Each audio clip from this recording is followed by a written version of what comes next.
Chapter 15. A few days later, crossing into Kentucky was a challenge. It wasn't due to the locals or invaders, but because of the weather. A huge storm had rolled in, causing downpours with heavy hail. Cam could have sworn she had even seen a twister in the distance, and alerted Jonah of this. The two had dealt with rain on their travels before, but this storm was different. They needed to find shelter and wait out the storm. Frantically searching, Jonah and Camilla made their way through the thick forest, stumbling over downed branches as they went. They finally came upon a building, and without hesitation, the two entered. Jonah and Camilla removed their backpacks, and the first layer of their clothes wrung them out. They needed to dry off and wait for the storm to pass before heading deeper into the state. "Are we still going to look for Tara's people?" Camilla asked as she removed her boots and socks. Jonah did not answer right away. To be honest, he didn't know how to reply to her question. The whole reason the two made it this far was to find Tara's folks, and she was dead. If they showed up without her, no doubt they would have suspended the two. "I think we should find a place of our own. Showing up without Tara just doesn't seem right." Camilla nodded in agreement. Before the world ended, the two would have no issues with going to them to let the family know of the passing of Tara, but now there was no prediction of what they might do. Humanity had lost itself due to the bombing. No one could be fully trusted. The two of them knew this all too well. Both have gone through heartaches and troubles along the way. "If we are not going to her family's place, then where do you suggest?" Camilla asked. "Honestly, I have no clue." Jonah placed his boots upside down and tossed his socks aside. "Look, it is late, and we are both soaked and tired. Let's get a bite to eat and sleep on it, okay?" Jonah asked with a sleepy smile. Camilla agreed and reached out for her wet backpack. "Meatballs or ravioli?" she asked him. "Meatball," Jonah replied. The next day the two were awoken by the door of the building they were swinging open. A group of men dressed in priest-like garb. They wore long black flowing robes with a signature white collar around them. On their faces were different types of masks. Gas masks, skull masks, and other various types. The group entered holding various types of guns as well. These were no priests Jonah had seen before. Jonah sat up in his half-asleep stupor to see them enter around them. He reached for Camilla, who was just now stirring awake. Camilla saw the men and almost let out a scream. The two held their hands up, praying not to get shot. "Please don't shoot." Jonah could barely make out how many people were in the room due to the poor lighting, and his eyesight was still blurry. It had gotten better since Houston, but it was still blurred. "Who are you?" One male stepped forward, aiming his gun at them. "I am Jonah, and this is Camilla," Jonah replied. "Why are you on Father's land?" the man asked again. "We didn't mean to be. The storm was so bad last night. We sought shelter in here," Jonah continued. Camilla was on the verge of tears as she looked around her. One of the gun-toting men noticed the Bible on her lap. He then walked to the one guy in front of John, leaned in, and whispered something. The frontman then looked at Camille's lap and nodded. "You are believers?" he asked. Jonah didn't quite know what the man was talking about. The man picked up on it and pointed to the Bible. "Yes, I was studying to be a preacher before the blast. John watched the man lean in again to whisper, "Gather your things. The Father will want to see you." The men lowered their guns and waited for Jonah and Camilla to pack their things. The men watched on and made sure the two didn't have any weapons before escorting them out of the building. The compound is a few miles away. The main male bellows. The men surrounded Jonah and Camilla as they led them toward the place where this father was. Camilla and Jonah were both frightened. They had no idea who these people were or what they would do. Were they like cannibals, leading them to be eaten? Or were they going to enslave them, or worse, beat and rape them? The thoughts consumed the both of them as they walked forward. Jonah reached over and took Camilla's hand in his. "Fear not, for the Lord is with us," he whispered to her. Camilla squeezed his hand, holding it tight as they walked forward into the unknown. A few hours passed and the group arrived at a gated community. The chain-link fence opened for them to enter, and promptly closed after all were inside. A normal-dressed man approached the group and exchanged words with the leader. A smile spread across his face as he approached Jonah and Camilla. "Welcome to Sanctum. The Father will be pleased to have you as guests. I am Wade. I will escort you to meet our leader." The man was friendly enough, but Jonah and Camilla both were still shaken up over the recent events. They did not trust these people. As they walked forward, Camilla glanced around the place. Various brick buildings lined up against the back of the fence, and in front of them, there was a large building.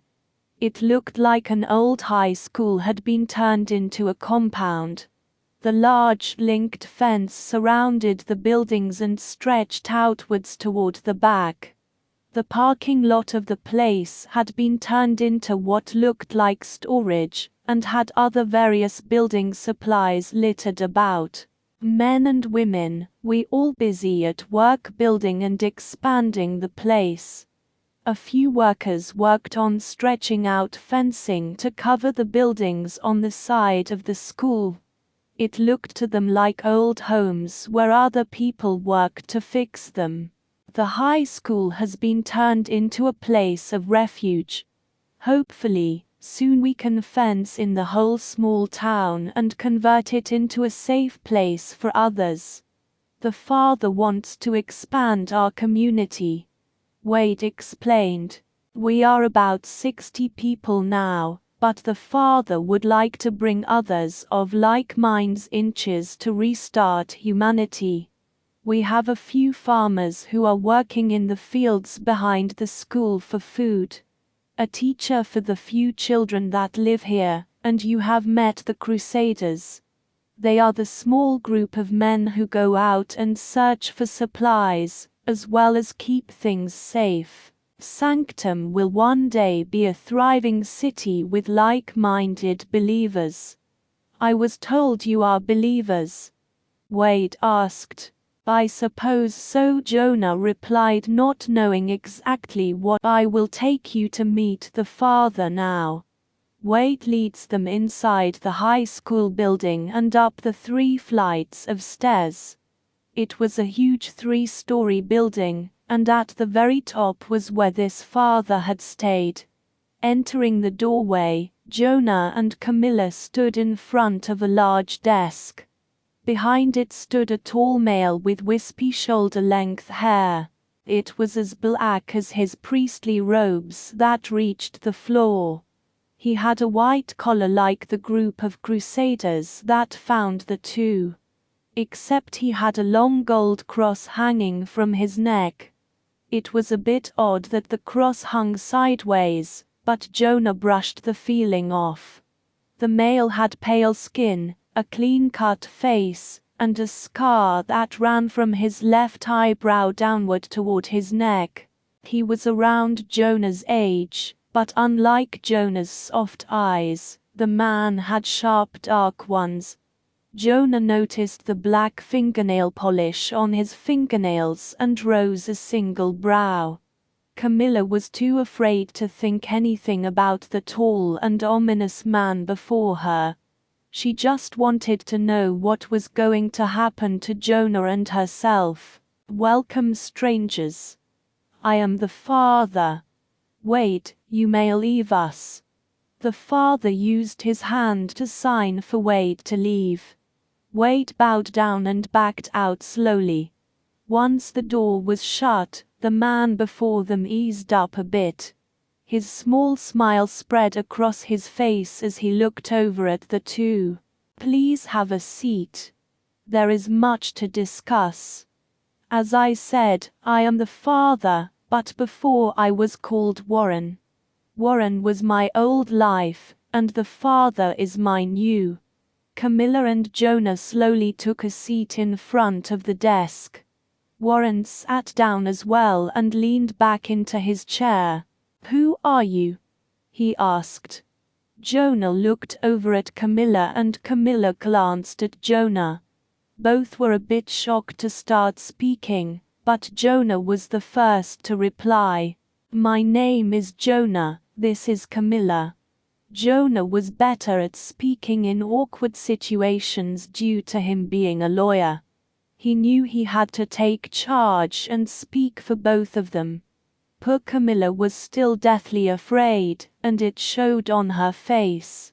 "Jonah, Camilla, please, tell me your truth. I wish to know more about you and find a place for you here. This is a safe place for travelers and others who wish to start anew," he explained. "The world may have ended, but I wish to restart everything.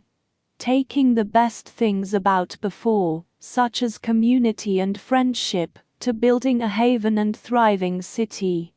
It has taken some time to get to where we are now, but I believe with help from everyone, and yourselves, we can build a better future for the next generation." The father smiled as he glanced at both of them. "I was a lawyer." Jonah broke the silence. "Oh, that sounds wonderful. And you, dear?" Warren turned his head slightly to look at Camilla. I was a musician," she responds with a shaky voice. "Do not fear, my dear. I am not here to harm Ms. Camilla. Nor you, Mr. Jonah. I simply wish to learn of you and see if you would like a home here." Jonah reached out and took Camilla's hand to comfort her. He then turned his head to face Warren. "My name is Jonah Fox Gambino. I was the son of a mobster in New York, but never partook in their ways. I was the family lawyer for a year, helping them and their friends get out of jail." Jonah revealed to Warren his life story up to that point. Once he was finished, he squeezed Cam's hand, letting her know it was her turn. Jonah hoped that this place was the best thing for the two. It seemed secure and so far, no harm had happened to them. This man proclaimed to be a man of God, and so far, it seemed he was. Camilla tried her best to calm down while Jonah spoke. When squeezed her hand, signaling for her to tell her story, Camilla proceeded to do so. Chapter 16. A few months later. As the chaos of the apocalypse subsided, two individuals found themselves in a new community. In a world ravaged by destruction and uncertainty, they sought solace and a fresh start in this post-apocalyptic setting. Their story of resilience, hope, and the power of human connection. The community they had found was a tapestry woven with diverse backgrounds, each thread contributing to the collective survival. In the early days, fear and uncertainty still lingered, but the spirit of unity prevailed. People shared their stories, their triumphs, and their losses, bound by a common goal to rebuild and forge a better future. The community thrived on cooperation, trust, and compassion. Jonah ventured beyond the safety of their settlement to scavenge for supplies and provide sustenance. With each expedition, he encountered the remnants of a world once teeming with life. Amidst the desolate landscapes, he rediscovered the beauty of nature's resilience, sprouting through cracks in concrete, reminding him that hope could flourish even in the most unlikely places. Camilla, on the other hand, possessed a nurturing spirit that breathed life into the community. She worked tirelessly in the makeshift medical center, offering care and healing to the wounded and sick. Her gentle touch and comforting words instilled a sense of trust, creating a haven of solace amidst the turmoil. Together, Jonah and Camilla forged connections with their neighbors, sharing stories around campfires and trading skills and knowledge. They witnessed the power of human resilience, as laughter and camaraderie filled the air, despite the hardships that surrounded them. The community grew stronger with every passing day. They cultivated crops in small patches of fertile soil, rebuilt structures with salvaged materials, and devised plans for sustainable living. They embraced the philosophy that in unity, they would not just survive but thrive. In this new world, the concept of family expanded beyond blood ties. Bonds formed, transcending the boundaries of the past. They supported one another, offering strength in times of despair and encouragement in times of doubt. As the sun set on another day, Jonah and Camilla stood at the heart of the community, surveying the fruits of their collective labor. They knew they were part of something greater than themselves, a living testament to the resilience of the human spirit. In this post-apocalyptic landscape, their community blossomed into a beacon of hope, reminding all who passed through its gates that even in the face of devastation, unity and compassion could rebuild a shattered world. The fellow survivors had not only found refuge, but a newfound purpose to shape a future that embraced the lessons of the past and celebrated the strength of the human spirit. The months continued to fly by as the pair settled in nicely to the community called the Sanctum.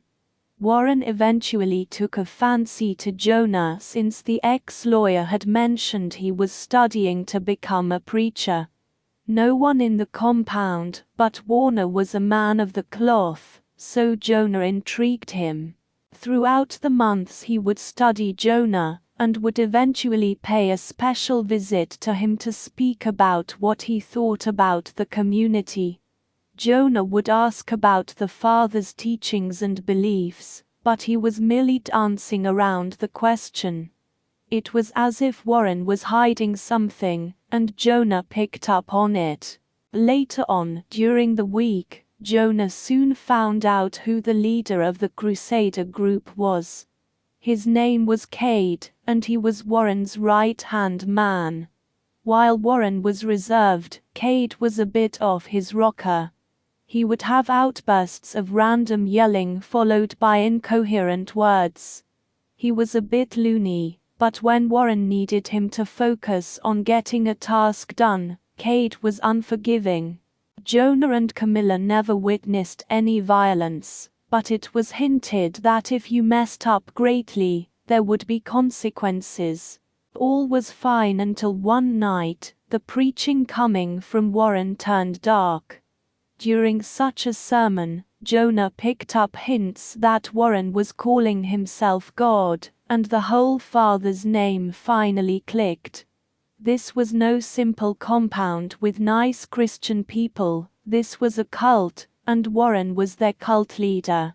Warren Greenridge aka the father before the blast. Warren Greenridge is a notorious criminal and skilled con man whose life was marked by deception and manipulation. Born into a modest family on a gloomy night in the industrial town of Chicago, his childhood laid the groundwork for his eventual descent into a life of crime. From an early age, Warren displayed an uncanny ability to charm those around him with his silver tongue and quick wit. His natural gift for manipulation often earned him praise and admiration, masking the darker intentions brewing within his young mind.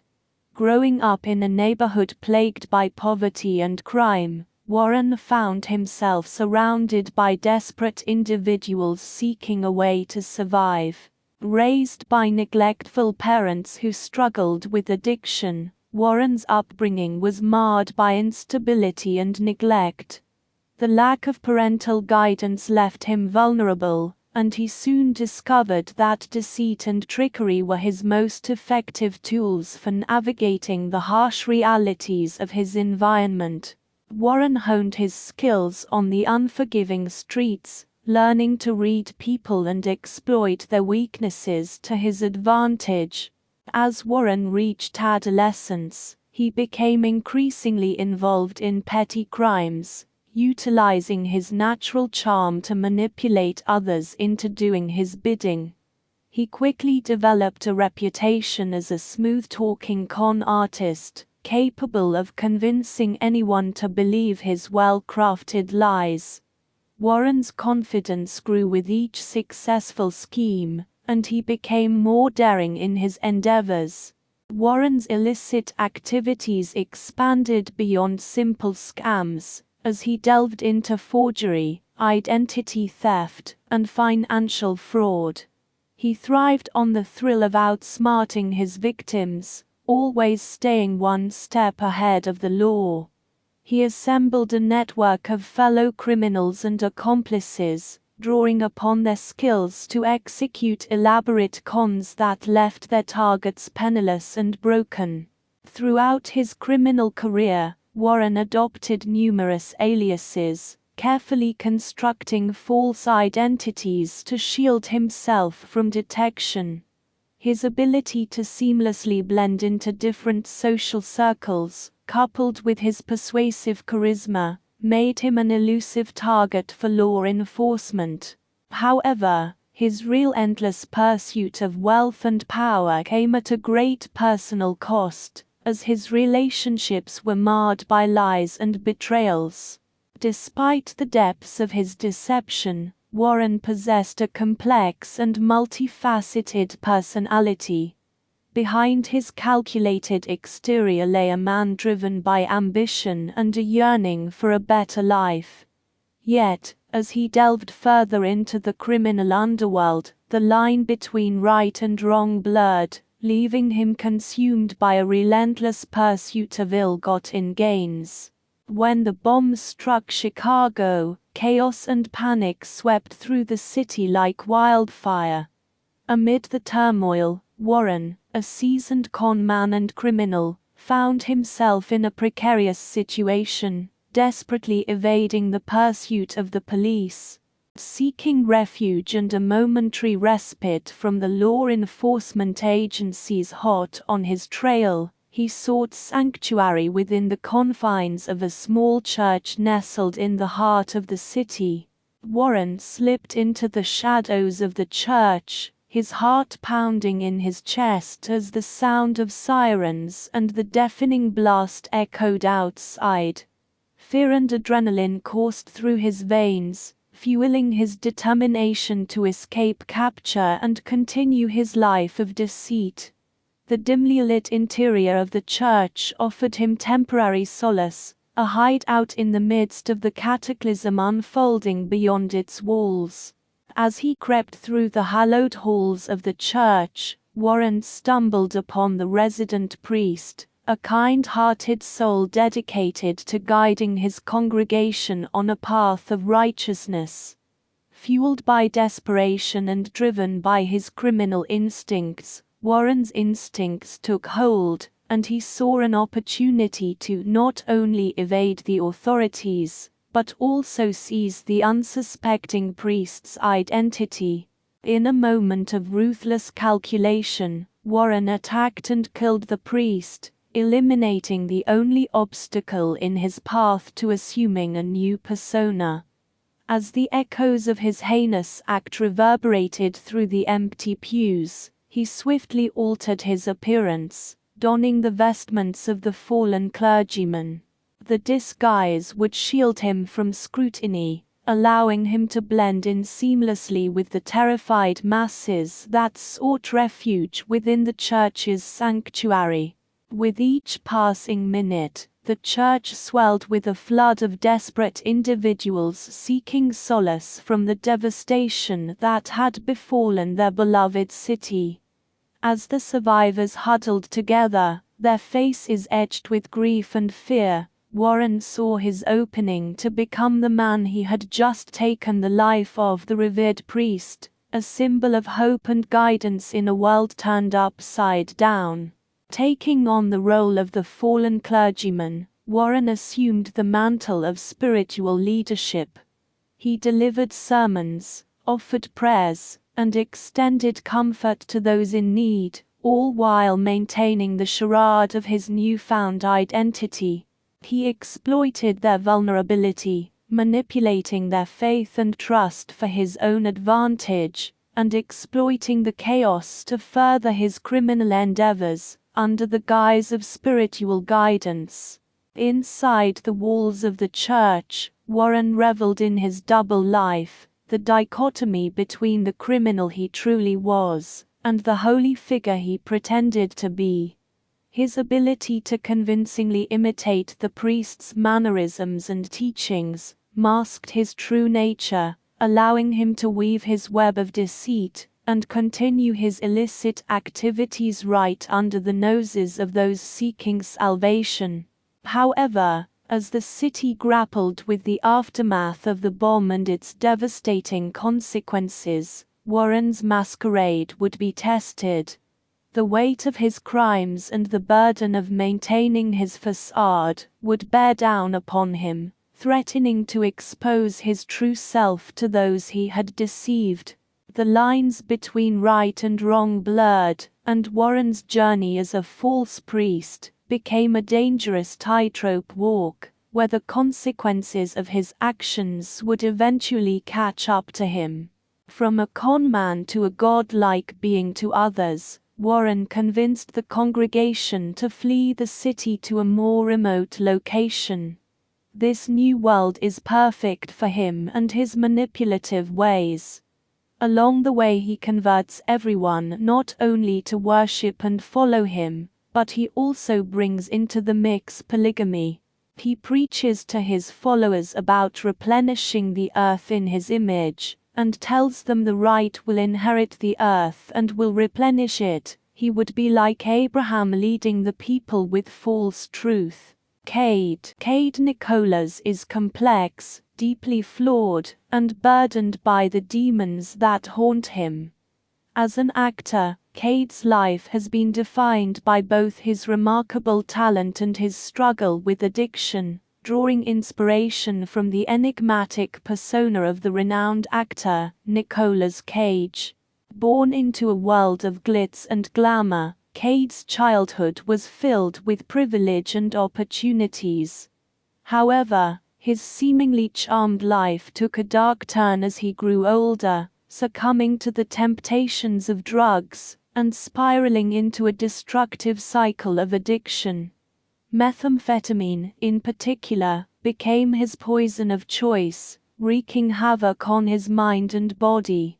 The effects of prolonged substance abuse began to take their toll on Cade's mental well-being. His once vibrant personality transformed into a volatile mix of anger, confusion, and paranoia. Outbursts of rage became commonplace, leaving a trail of shattered relationships and broken trust in his wake.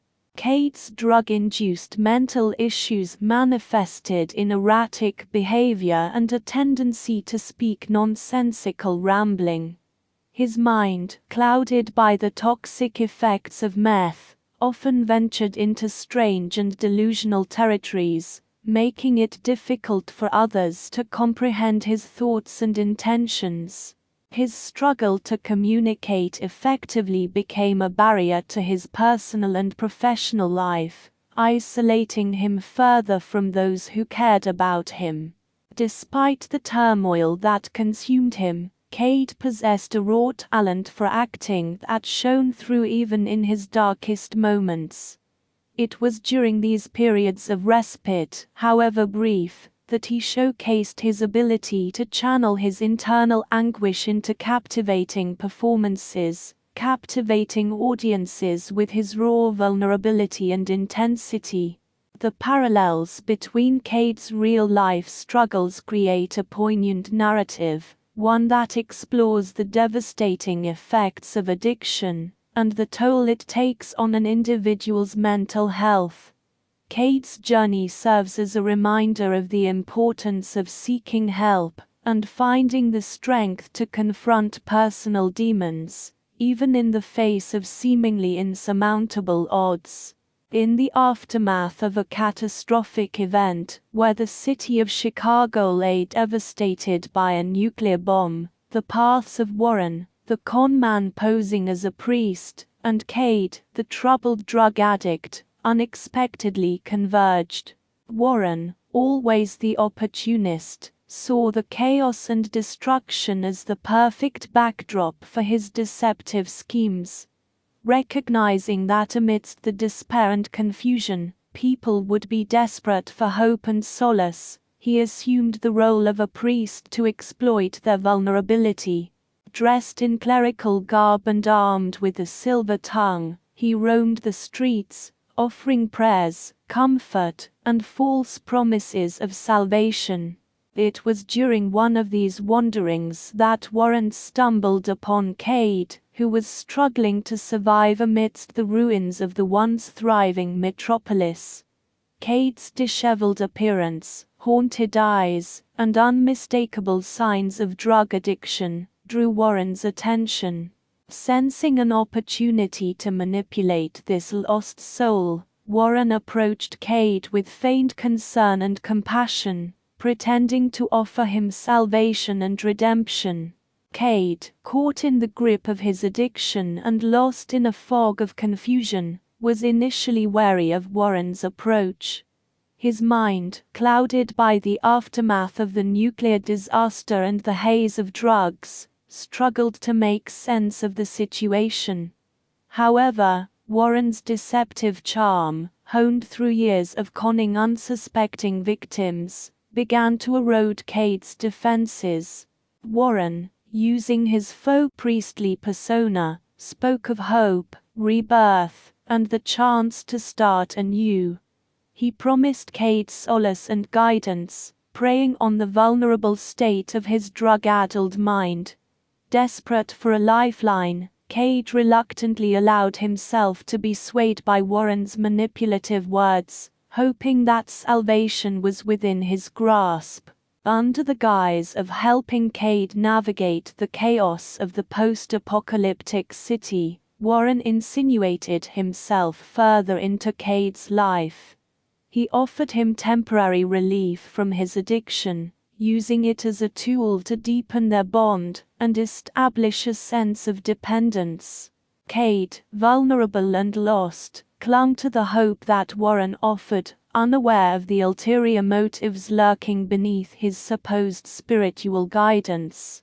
Unbeknownst to Cade, Warren's true intentions were far from noble. His interest lay not in redemption or saving souls, but in exploiting the situation for his personal gain. The devastated city, filled with desperate survivors, became Warren's playground for scams, cons, and illicit dealings. He saw in Cade the perfect accomplice, a broken man whose loyalty he could manipulate for his own advantage. as the duo traversed the ruins of Chicago, Warren's web of deception tightened around Cade. Blinded by the illusion of salvation and caught in the throes of addiction, Cade unwittingly became an accomplice in Warren's nefarious schemes. Their fates intertwined, their actions forever marked by the destructive forces that brought them together in the aftermath of the nuclear bomb. Their journey, forged in the crucible of devastation and despair, would test the limits of their humanity and challenge the very essence of their souls. The group, led by Warren and enforced by Cade, soon found themselves in a small town in the state of Kentucky. Warren named the place Sanctum, and the place blossomed. When Jonah and Camilla arrived, Cade pleaded with Warren for him to toss them out. Cade knew Jonah, being a preacher too, would no doubt cash in with Warren and his teachings. Warren, in his pride, however, wanted to convince Jonah to his side. If he could get Jonah to see a new truth as well as follow him, Warren could send Jonah into the wilderness to bring others back to the community. Chapter 17. Jonah could no longer take the sermons that Wade would preach. He should have spoken up the first time hearing his falsehood, but Jonah was afraid he and Camilla would be tossed out of the compound. However, his conviction could no longer stand for this falsehood. Enough. Jonah spoke as he rose from the chair. His eyesight was still a bit off, but he could still see the cult leader in front of him. Cade went to stand to confront Jonah, but Wade gave Cade a wave, signaling it was all right. Cade settled back down, but he was still ready for any action he might have to take. "What is wrong with my message, Jonah?" Wade inquired. It was in a teasing way. Cocky and arrogant was hinted at in his tone. "You speak as if you, yourself, were God the Father." Jonah glanced to see Camilla's worried face. "Oh, but I am." Wade chuckled. Wade walked around the small wooden pulpit and hopped off the stage. He made his way towards Jonah, lifting his hands. "Look at all this, I built this. The food you eat, the water you drink, and the building you sleep in, it is all from me." Wade glanced around. Some of the congregation smiled while others stayed silent in fear. "You may have built this compound and helped it grow, but you are not God." Jonah spoke boldly. Wade walked closer to Jonah, each step echoing in the building. "Oh, how I wish you would have been on board with me. The power you could have held at my side. You could have been my priest, my right-hand man." At that statement, Cade's face twisted in jealousy. "What does it profit to gain the world and lose my soul? There is only one God, and Wade is not his name is Jesus."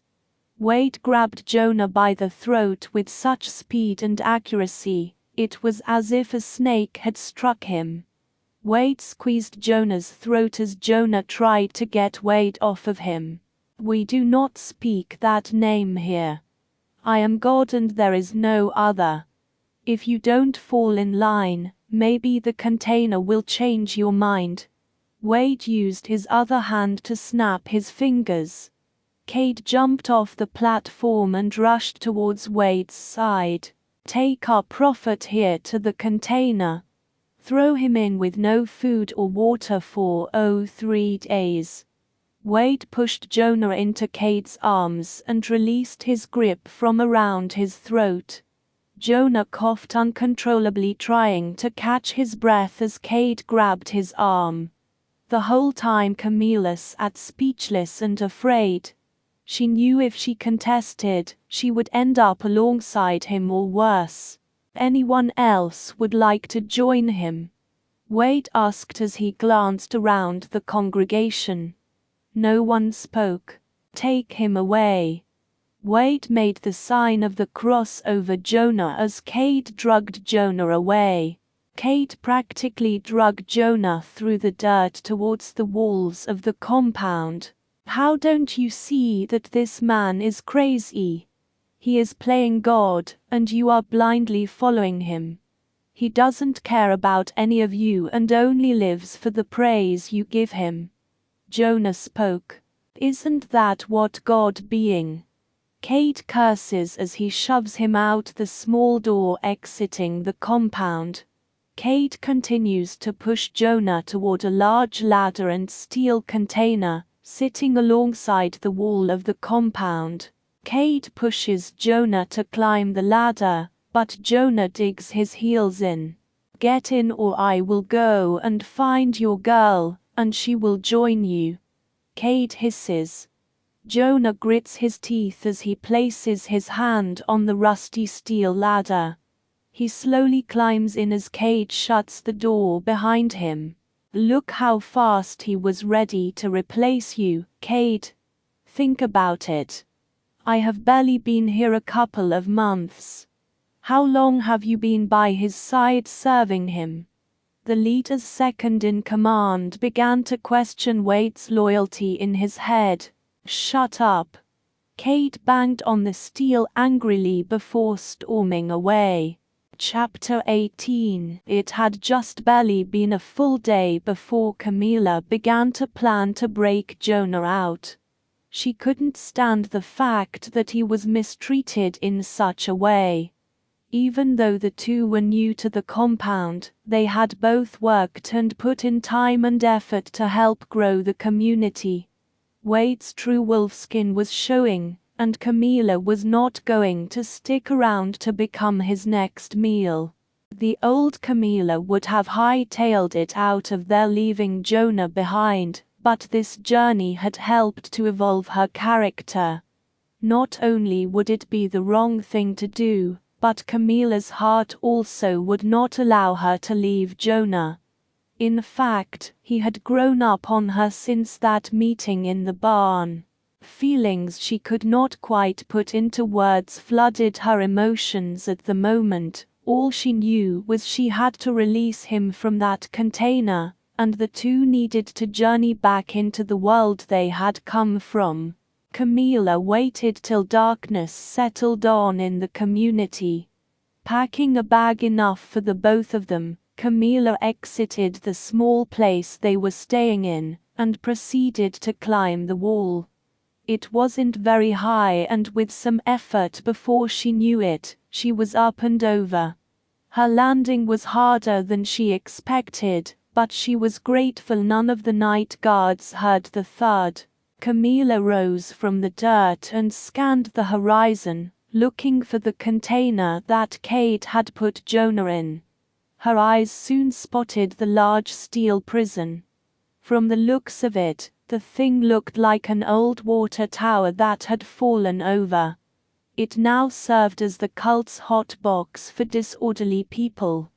Without any delay, Camilla sprinted towards the overturned tower and climbed up the small ladder.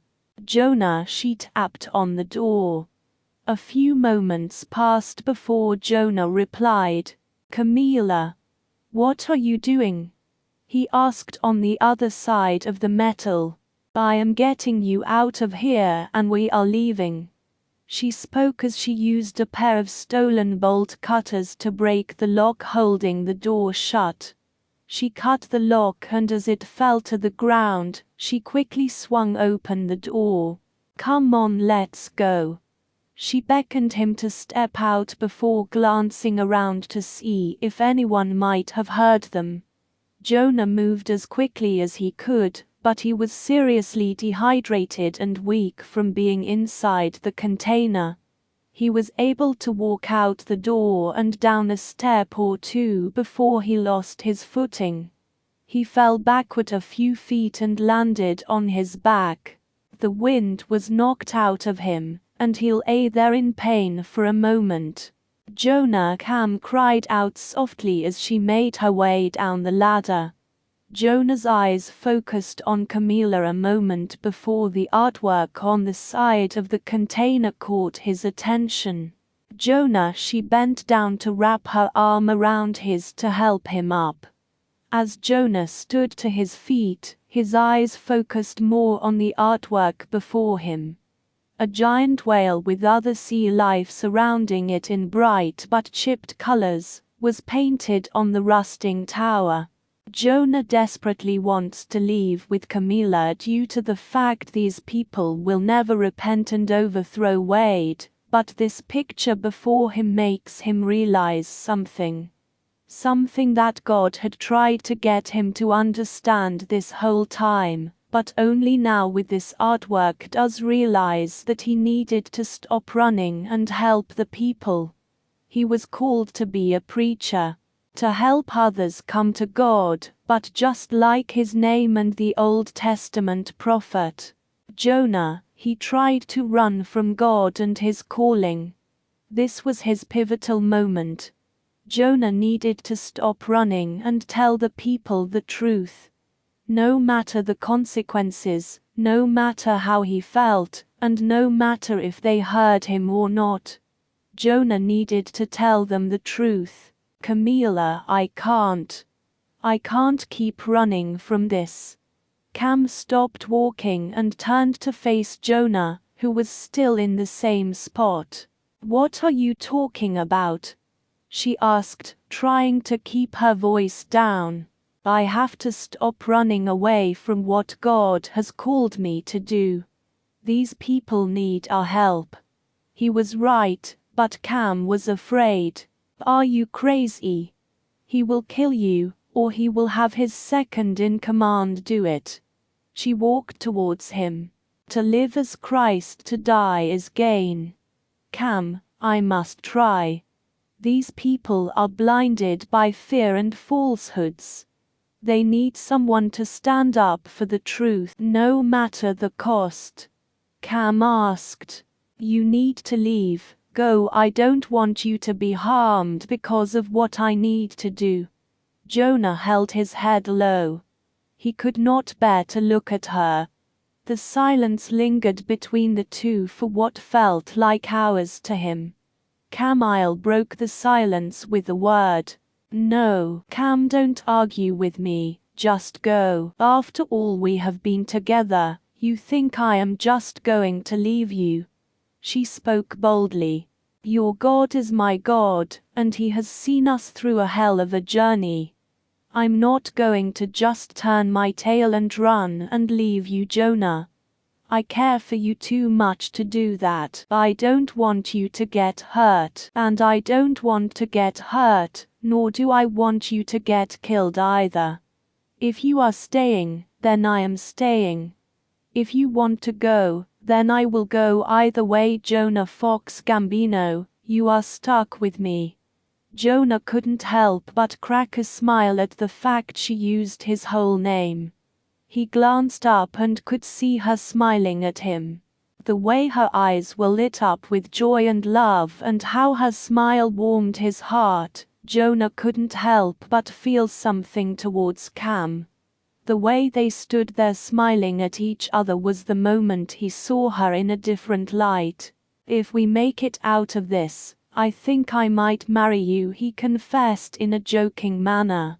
You have to take me out on a date first, she teased. Chapter 19. The two walked back to the wall and made their way back over it.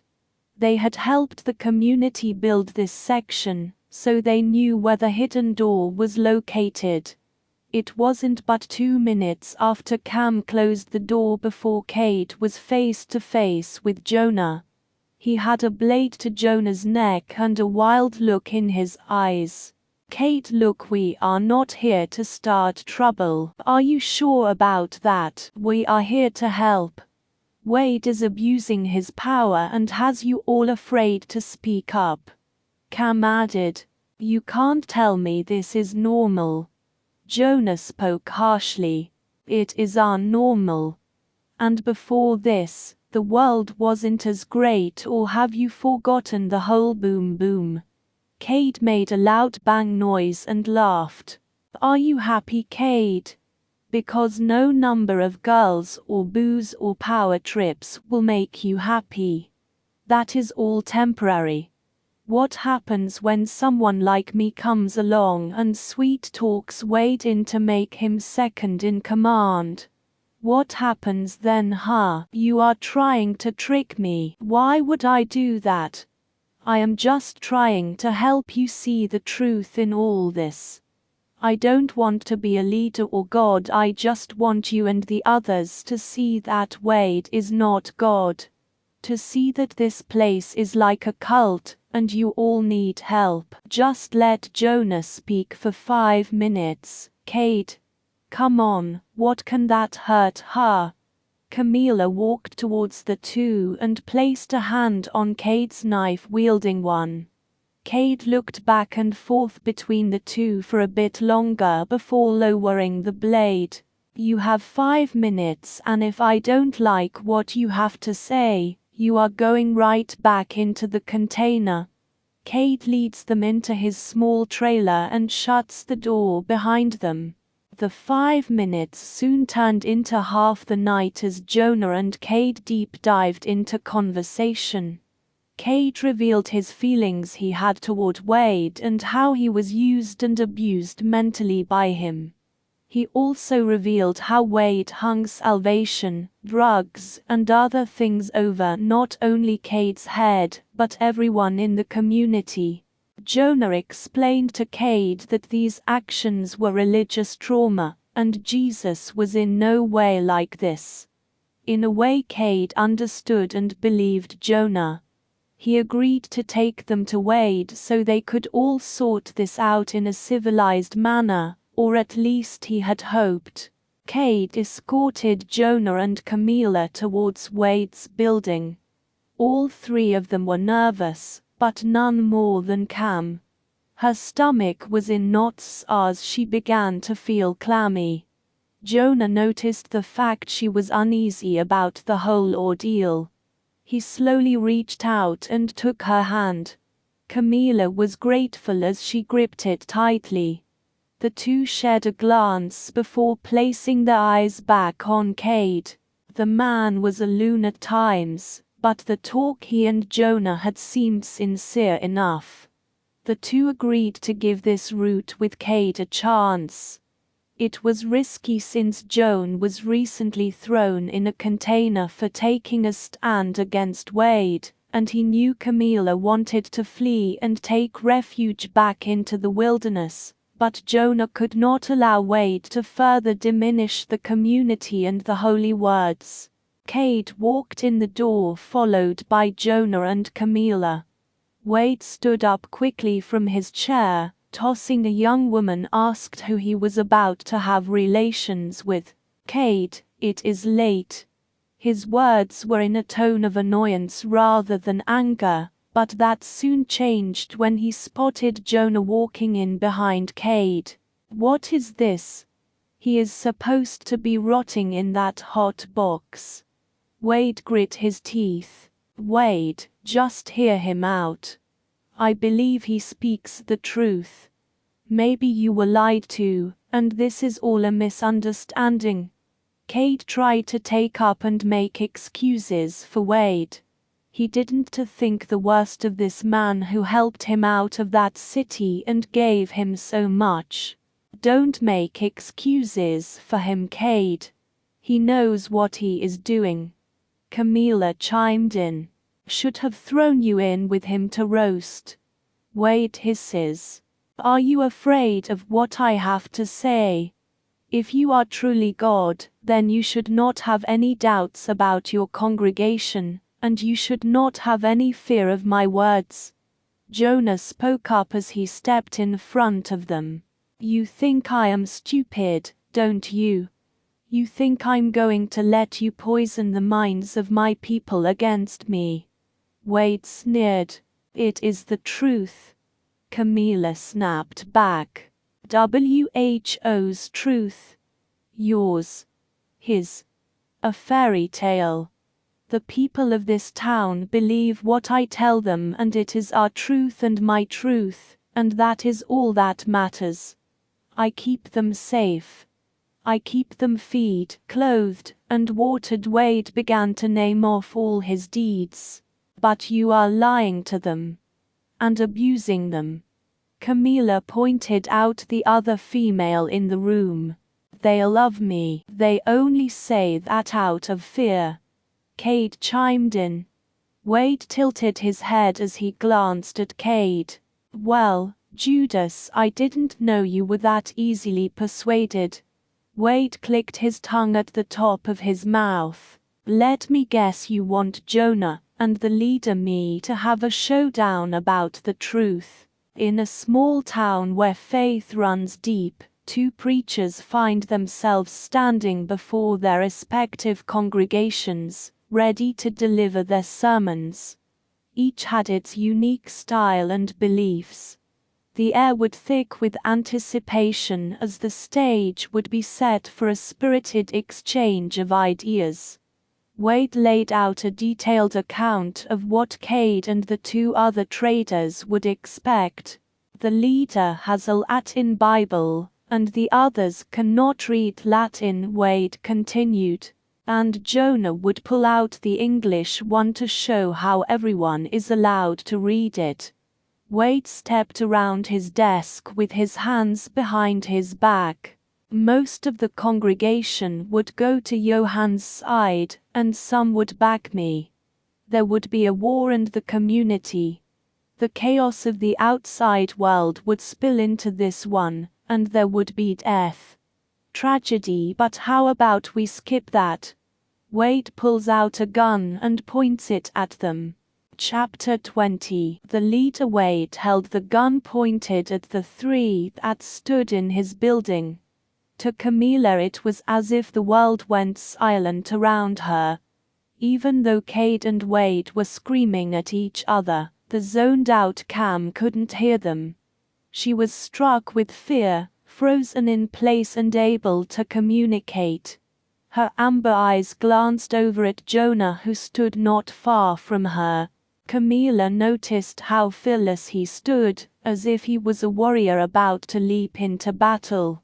Cade's loud scream and crazy antics is what finally snapped her out of her frozen state. The way he was yelling and flailing his arms for sure would get them killed. I have been loyal to you, Wade. Blindly following you, and this whole time you have been lying to us. To me. He finally fell, silenced due to exhaustion. Cade, shut up. You were the idiot for continuing to follow me like a dog. And you too, you are the reason he woke up, isn't? Cade, I will forgive you for this uproar if you kill them, or at least kill him. Or maybe her. Wade pointed the gun from Cade to Jonah, and then on Cam. Unless Jonah pleads and pledges to serve me. Wade grins. Jonah's anger rose in him as he pointed the gun at Cam. If you kill anybody, kill me, not her. Jonah spoke up. Oh? Why? Wade asked. Wade knew why Jonah wanted to make the sacrifice, but he wanted to hear the truth from Jonah's mouth. Go on, say it please. So she can hear it and make this so much more tragic. Wade chuckled menacingly. Because I love her. Joan spoke softly. The words caused a sense of peace to wash over Camilla. Her heart skipped a beat as her eyes fell on the man who she had been following. Truth was, she felt the same for him as well, which is what made this whole situation worse. If that is true, then who do you serve? The cult leader asked as he smirked, thinking he had them in his wicked plan. Jonah remembers Devin's last words. Remember who you serve. Jonah spoke. I serve the Lord, who created heaven and earth. Jesus. Wrong answer. Wade pulled the trigger. The deafening sound ran through the small building as the bullet exited Wade's gun. Without hesitation, Jonah leaps to push Camilla. She falls into Kate's arms as the bullet grazes Jonah's head. Kate catches the damsel. Cam let out a scream as she watched Jonah fall to the ground. She peels herself from Kate's grip and scrambles on all fours towards Jonah. He was unconscious with bright red blood dripping from his head. Cam cradled him in her arms as she wept. Kate leapt in the air like a madman and attacked Wade. As the two fought like animals in front of her, Camilla cradled Jonah. She wept as she rocked him in her arms. "I love you too, Jonah, oh God, please don't let him die," she repeated over and over, ignoring the bloody battle the two other men were having. Kate was able to knock the gun out of Wade's hands. The two fought like two tigers locked in a cage. Screams and blood flew all around Camilla, but her attention was solely on Jonah. She rocked him softly, crying and praying to God above. Kate soon got the upper hand on Wade and slammed him down on his desk. The second in command wrapped his hands around Wade's throat tightly. He squeezed with all his might, causing Wade's wide eyes to become bloodshot. As Kate noticed Wade's lips turning blue, he let go. "Why did you do this to me? You were my friend," Kate screamed through tears. Kate used his palm to hit his own face in anger. He didn't want to hurt Wade. To him he was a friend and brother, however Wade felt differently. Wade had used and abused Kate for his own gain. He cared nothing for him. Wade coughed and held his throat. Seeing an opportunity, Wade grabbed a letter opener that was on his desk. He jumped up from the desk and plunged it into Kate's right shoulder. Kate let out a scream, causing Camilla to snap out of her daze. Wade went to plunge the letter opener again into Kate again, but was stopped by a loud bang. Camilla was holding the gun Wade had dropped in one hand as she cradled Jonah in her other. Wade stumbled a bit confused as he looked down at the wound in his stomach. Kate noticed Cam holding the gun, and he quickly turned to see Wade hold his stomach. Although Wade was injured, this didn't stop him. He slowly raised the letter opener again as he stumbled towards them. Kate quickly took the gun from Cam and pointed it at Wade. "Stop this," he whimpered towards his friend, but Wade kept walking towards them. "I am warning you, Wade, don't do this." But Kate's words were in vain. Wade lunged forward to try and stab Kate again. Kate closed his eyes and pulled the trigger until the gun was empty.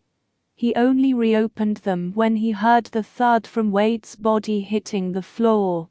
Kate dropped the gun and held his head, sobbing with one hand and hyperventilating.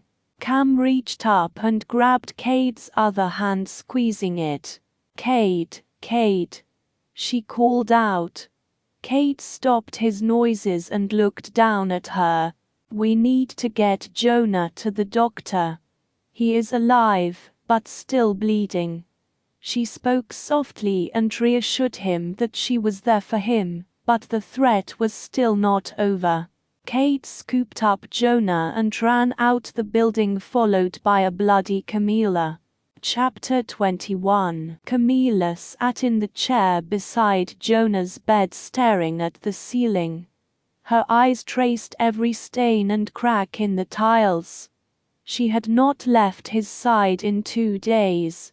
Although Jonah was injured, he survived. However, his injuries caused him to slip into a coma. The doctor did not know if he would make it through this ordeal. Even in normal situations in a hospital, when patients slipped into a coma, It was a difficult diagnosis to give. Cade would visit every now and then, but he couldn't stay long. He was appointed the new leader now that Wade was dead. The community was shocked at the truth behind Wade's secrets. Many left the community due to the betrayal of Wade and loss of hope, but over half stayed to rebuild and live under Cade. They had roots in the community and didn't want to brave the wilderness. Cade promised to make things right and make a change, however he was silently unsure how to. He desperately needed guidance from Jonah, but the preacher was in a coma. He knew he had to reach out to Camilla, but he was unsure if she would help due to her distress because of the situation. On the fourth day, Cade finally found the courage to ask for help. "Miss Cam, I need to have a word with you." Cade entered the medical building and stood beside her. His eyes glanced at the dark circles that lined her eyes. Camilla looked up from Jonah's Bible she was reading, and faintly smiled. "Sure, Cade. Cammy, I honestly don't know what to do. These people are scared and confused as to what happened. Many have left and the ones who stayed are looking to me to lead them. I have no idea how to do that or what to tell them about the real truth about God. My drug-burnt brain can't handle this," he confessed. Camilla gave a small reassuring smile up at Cade. "Don't be hard on yourself, Cade. I barely know what to do myself." Jonah was the one always in the lead. She glanced down at the sleeping Jonah and squeezed his hand. "Any update on his condition?" Cade asked. "No. The doctor hasn't a clue. There are no machines and tests he can perform in order to see what is going on. All we can do is pray he wakes up." She lifted Jonah's hand and placed it on her cheek, feeling his warmth. Camilla stays and helps rebuild the community with Cade. Every day she checked on Jonah and even read to him, hoping he would wake up. Camilla did her best to teach the truth from Jonah's notes, and the others were grateful for the truth. Cam could see the change in the community as well as Cade, and it pleased her. Days turned into a couple weeks, and Jonah still was in a coma from the gunshot. Camilla was slowly losing hope, but Cade encouraged her daily. When Camilla was at the end of her rope, Jonah's eyes fluttered open. Camilla knelt down at his side, brushing his hair with her hands as tears of joy streamed down her face. "Jonah," she gripped his hand with her right hand as her left continued to stroke his black hair. The doctor rushed in and almost knocked over Jonah's makeshift IV. "Jonah," he spoke as he took Jonah's vitals. The doctor was just as shocked as Camilla was. "I can't believe it. I was just telling Camilla we were out of these IVs, and you wouldn't have much longer to live." Jonah went to speak but coughed from his dry throat. Camilla reached for a glass of water and brought it to his lips. She slowly poured the liquid into his mouth, helping him drink. Jonah drank greedily from the glass before attempting to sit up. "Take it easy. You have been in bed for a few weeks, so your muscles need time to adjust." The doctor spoke. "I have no clue what kind of damage has happened, to be honest. I am not sure how you are even still alive, let alone awake," the doctor explained. "It's a miracle." Camilla spoke with a smile. Jonah spoke with a raspy voice. "Wade?" he asked. "Wade is dead." Cam's smile faded slightly as she explained everything to Jonah. The story she told was lengthy, but informative. A lot had happened since Jonah was shot, and all for the good. Jonah slowly sat up with Cam's help. He continued to listen to her explanation without interruption.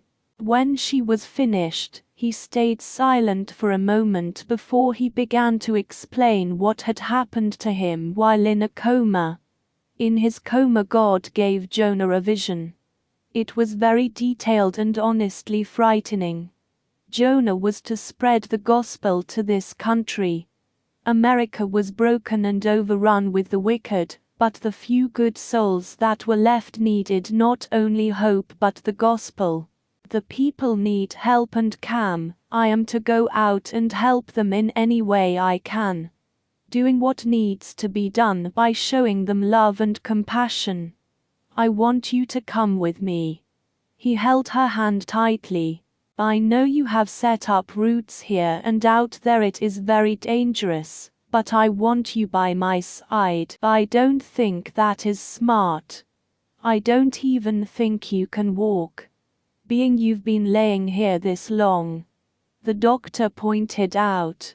Camila agrees to go with them. Jonah slowly pulled the blankets back and slowly swung his legs to hang them off the bed. The doctor watched in amazement as he struggled to stand. Although he was only able to barely get to his feet for a second, the doctor was impressed. Camila caught Jonah and helped him back to bed. I will go with you, but first you need to rest and gain your strength. We also need to help the people here, she added.